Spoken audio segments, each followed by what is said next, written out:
মোৰ প্ৰিয় কবি প্ৰণৱ দাৰ এটা কবিতা আবৃত্তি কৰিছোঁ। নিৰু লৈ নিৰু বুকুত কেলেই গামোচা ল আজিকালি, মই দেখোন নলওঁ তয়ো নলবি, আইৰক কবি পিতাৰক তই কম বয়সীয়া ছোৱালী। নিৰু আহ বৰষুণত তিতো হাতত ধৰণে ধৰণে তোৰ কিহৰনো লাজ বৰ তোৰ নকৈ ফুলিল, তোৰ কাণ ফুলি চুই চাব খোজে তাত তই ইমান সলনি হলি।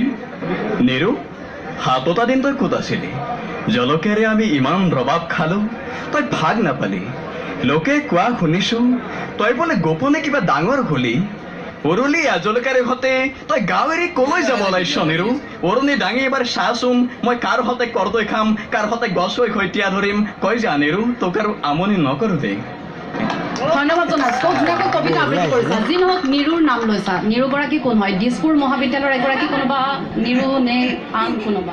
মোৰ বাবে নিৰু নাই, আচলতে এইটো প্ৰণৱ দাৰ নিৰু। প্ৰণৱ দাই জানিব ভালকে, তেওঁ কবিতা লিখিছে, মই মাত্ৰ পাঠহে কৰিছোঁ।